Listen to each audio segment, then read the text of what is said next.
बातें करते हम खेतों की और उसके रखवाली की, बाग बगीचा फल फूलों और फसलों की हरियाली की। हम बीजों की बातें करते उत्तम जल संसाधन की, हम तकनीकी बातें करते फसलों के उत्पादन की। हर किसान का सपना सच हो जीवन सुखद बनाने को, गाँव-गाँव के हर आंगन का प्यारा सा ये दर्शन। कृषि दर्शन, कृषि दर्शन, कृषि दर्शन, कृषि दर्शन, कृषि दर्शन, कृषि दर्शन, कृषि दर्शन, कृषि दर्शन। कार्यक्रम कृषि दर्शन देखने वाले सभी दर्शकों को नमस्कार, जोहार। जैसा कि हम सभी जानते हैं कि झारखंड के किसान फसल के साथ साथ पशुपालन का व्यवसाय भी बड़े पैमाने पर करते हैं और इसका वह लाभ भी उठा रहे हैं। तो चलिए आज के इस अंक में कुछ इन्हीं विषयों पर करेंगे चर्चा और आपको देंगे विशेष जानकारी, मगर उससे पहले हम आपको दिखा देते हैं कृषि समाचार। नमस्कार, कृषि समाचार में आपका स्वागत है। मैं हूं सोनम। आइए देखते हैं आज कृषि समाचार में क्या है खास। बाजार समिति और ग्रामीण हाट में कोल्ड रूम बनाने की है योजना। 50% अनुदान पर हो रहा है खरीफ फसलों का बीज वितरण। मूंग के लिए पूसा विशाल और उड़द के लिए लगाए बिरसा उड़द 1। अब समाचार विस्तार से। झारखंड सरकार के उद्यान निदेशालय द्वारा अब गांवों और किसानों के करीब शीतगृह यानी कोल्ड रूम बनाने की योजना है। इसके लिए शुरुआती चरण में राज्य के 10 कृषि उत्पाद बाजार समिति को कोल्ड रूम बनाकर दिया जाएगा। एक कोल्ड रूम बनाने की लागत 3,24,000 रुपए है। इसी लागत पर 10 ग्रामीण हाट में भी कोल्ड रूम बनाए जाएंगे। हर कोल्ड रूम में 50-50 क्रेट भी दिए जाएंगे। बीज विनिमय एवं वितरण कार्यक्रम के तहत 50% अनुदान पर खरीफ फसलों का बीज वितरण किया जा रहा है। इस वर्ष 11 मई से बीज वितरण शुरू किया जा चुका है। समय से बीज उपलब्ध कराने के कारण किसानों की ओर से बीज की मांग में पिछले वर्ष की तुलना में 4 गुना अधिक वृद्धि दर्ज की गई है। इस वर्ष मई महीने में ही अरहर, मड़ुआ, मूंगफली, उड़द और मूंग की 38,640 क्विंटल बीज का वितरण किया जा चुका है। बीज वितरण का लाभ लेने के लिए मई तक 1,01,065 किसानों ने निबंधन कराया है। किसान भाइयों, गर्मी के मौसम को ध्यान में रखते हुए कम पानी में सिंचाई करने की व्यवस्था करें। इसके लिए टपक सिंचाई और स्प्रिंकलर का उपयोग करें। साथ ही मल्चिंग का भी इस्तेमाल करें। झारखंड पठारी राज्य है, यहाँ भूगर्भ जल स्तर बहुत जल्द नीचे चला जाता है। ऐसे में जून का प्रथम सप्ताह तक गर्मी अपने चरम तापमान पर चला जाता है। तब किसान भाइयों के लिए सिंचाई के लिए पानी की किल्लत हो जाती है। इस बात को ध्यान में रखते हुए राज्य के किसान ड्रिप इरिगेशन या स्प्रिंकलर सिंचाई का इंतजाम करें। इससे पानी की खपत भी कम होती है और उपज भी अच्छी होती है।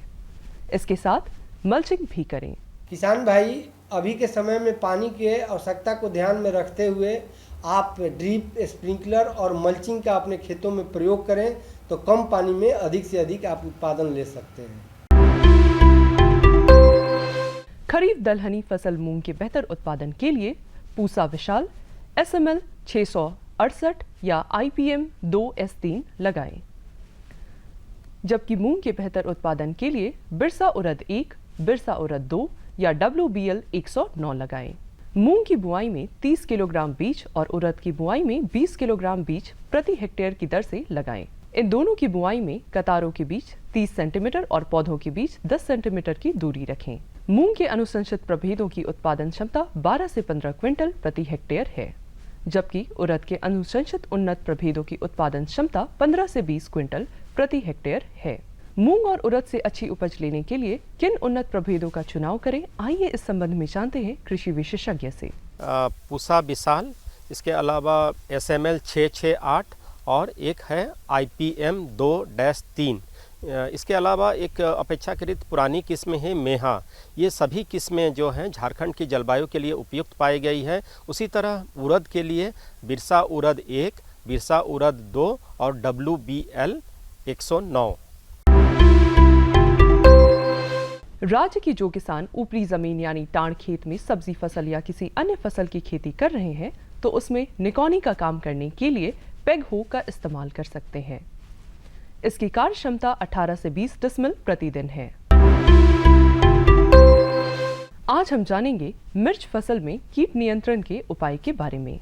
किसान भाइयों, आप किसी भी मौसम में मिर्च फसल की खेती करें, इसे रोग और कीटों से बचाने के लिए बुआई से पहले बीजोपचार जरूर करें। इसके लिए प्रति किलोग्राम बीज की दर से 5 मिलीलीटर स्यूडोमोनास फ्लोरोसेंस सॉल्यूशन दवा का उपयोग करें। और अब एक नजर राज्य के 5 प्रमुख शहरों के मौसम के मिजाज पर।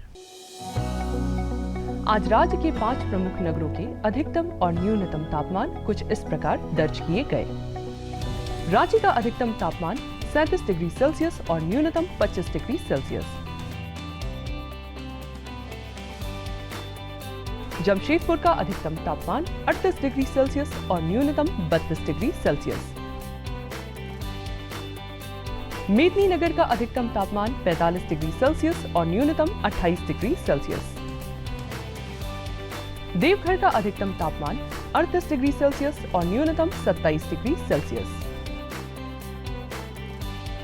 धनबाद का अधिकतम तापमान 37 डिग्री सेल्सियस और न्यूनतम 31 डिग्री सेल्सियस। कृषि समाचार में आज इतना ही। अगले दिन अगले अंक में फिर मुलाकात होगी कुछ ताजा तरीन खबरों के साथ।